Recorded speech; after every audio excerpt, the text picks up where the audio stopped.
Soul of life मेरे YouTube channel पर आपका स्वागत है।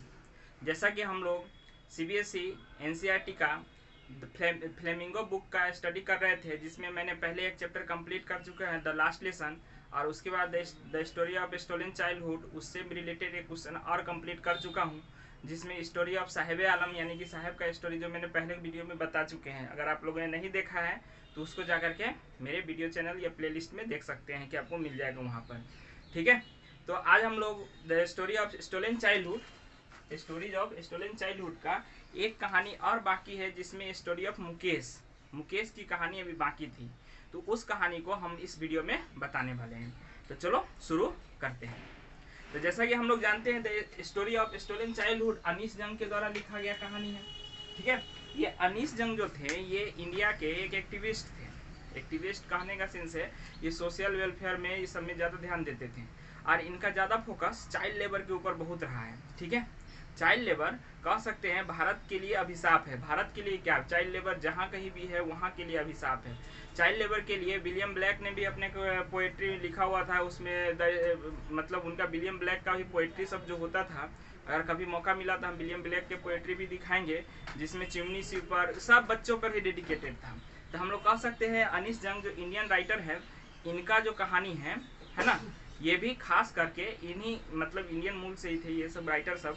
तो इनका कहानी भी जो है ना चाइल्ड लेबर पर ही डेडिकेटेड है। मतलब चाइल्ड लेबर कितना खतरनाक हो सकता है, बच्चे अपने सपने कैसे तोड़ देते हैं, एक मतलब कि मजदूरी के जो भट्टी होता है उसमें किस तरीक़ा से उनका बचपन कुचला जाता है, इन सब बारों के बातें बताया गया है। तो मुकेश की कहानी बताने से पहले हम लोग आपको बताते हैं कि अनीस जंग को ऐसा एक्सपीरियंस हैदराबाद में हुआ था एक बार, उसी के आधार पर अनीस जंग ने इस कहानी को लिखा है। ये काल्पनिक कहानी हो सकती है या फिर उनका पर्सनल एक्सपीरियंस भी हो सकता है। तो चलिए हम लोग बात करते हैं मुकेश की कहानी का। मुकेश फिरोजाबाद की एक गंदी गलियों में रहने वाला है ना, कह सकते हैं कि टीन एज का लड़का है। ठीक है, जो बचपन से ही बहुत कड़ी मेहनत करता है और चूड़ी के फैक्ट्री में काम करता है।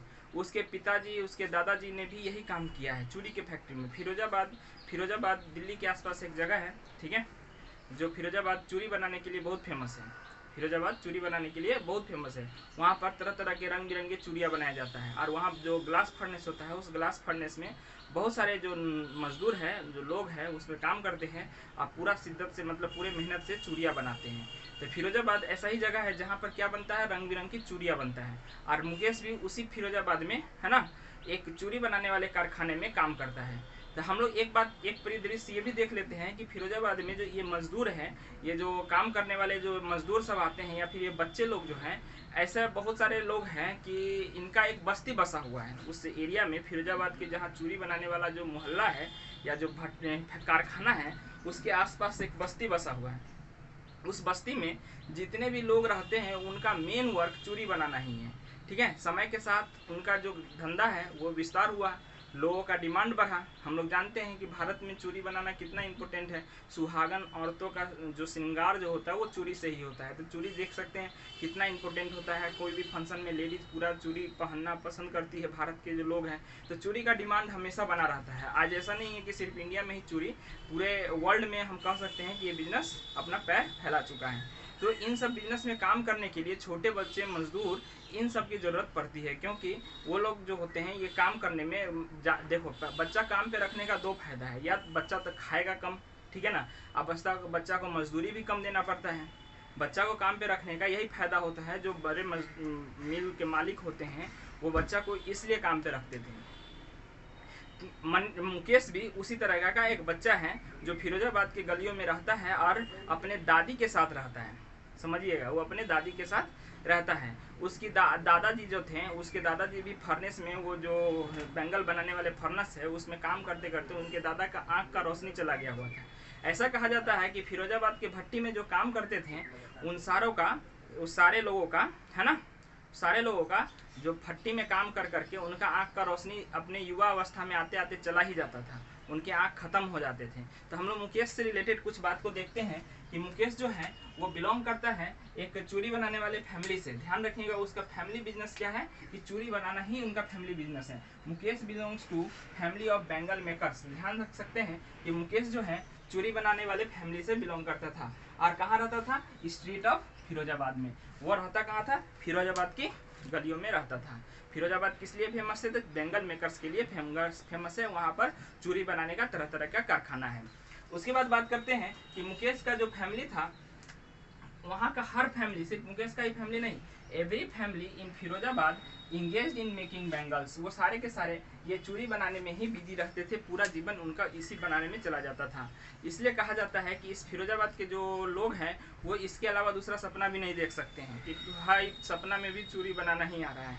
लेकिन मुकेश उससे अलग था। मुकेश का सपना था कि वो बड़ा होकर के मोटर मैकेनिक बने या कार ड्राइवर बने, ऐसा उसके सपना था। और वो अपने आप को हमेशा ड्रीम में ऐसा देखता था कि मैं एक कार चला रहा हूँ। मुकेश का सपना था ये कि हम इससे इम्प्रूवमेंट हो, हम इससे बाहर निकलें। मुकेश का ये सपना था। लेकिन गरीबी, जानते हैं ना, गरीबी बहुत बहुत बुरा चीज़ होता है, बहुत अभिशापित चीज़ होता है। गरीबी से लोग ऊपर उठ ही नहीं सकता है। तो मुकेश इसके अलावा दूसरा कोई काम कर भी नहीं सकता था। और इन फैमिलियों के पास एक मजबूरी और था, ये चूड़ी बनाने के अलावा दूसरा काम जानते ही नहीं थे। स्किल्ड पर्सन कह सकते हैं कि इनको सिर्फ चूड़ी बनाने में ही स्किल्ड हुए हुए थे। अब मान लो सुनार को लोहार का काम दे दिया जाए तो लोहार क्या करेगा बेचारा? उधर जीवन भर लोहा कूटा है तो उसको लोहा का आइडिया ही होगा ना। अब वो सोना का काम कैसे कर सकता है? तो यही काम यहाँ फिरोजाबाद के जो लोग थे, इनको शीशे से चूड़ी बनाना ही आता था। सिर्फ यही काम ये जानते थे। न ये खेती जानते थे, न दूसरा चीज़ के आर्ट जानते थे। पढ़ाई लिखाई का तो नामो निशान था ही नहीं, क्या कि मजदूर कॉलोनी में थे, पूरा मजदूरी से भरे हुए। तो जान सकते हैं गरीबी कितना मुश्किल चीज़ होता है। सो ये फिरोजाबाद के ये जो मुकेश की कहानी है उससे पूरा पूरा झलकता है। मुकेश अपने दादी के साथ रहता है। इसकी दादी इसके लिए खाना बनाती है, रोटी बनाती है। लेकिन ये मुकेश के देखते हैं तो मुकेश के फादर जो है वो नहीं है। इसके दादाजी जो थे वो अंधे हो चुके थे। ठीक है, इस तरीके का कहानी चलता है। कहता है अबाउट 20,000 चिल्ड्रेन, लगभग 20,000 बच्चे है ना, इलीगल, समझिएगा, इलीगल कहने का मतलब गैर कानूनी ढंग से इस ग्लास फर्नेस में काम करते थे। ग्लास फर्नेस कहने का मतलब है ये ग्लास का भट्टी जिसमें शीशा को पिघलाकर चूड़ी बनाया जाता था। वहाँ पर समझ सकते हैं 20,000 से भी अधिक बच्चे को इलीगली, मतलब गैर कानूनी ढंग से इन बाल मजदूरी करवाया जाता था। छोटे छोटे बच्चों से बाल मजदूरी करवाया जाता था। मुकेश एंड हिज फैमिली, देखिएगा, Mukesh and his family can not change their work. कह सकते हैं कि मुकेश और उसके परिवार जो थे ये अपना काम बदल नहीं सकते थे, क्या कि उनके पास दूसरा कोई रास्ता था ही नहीं।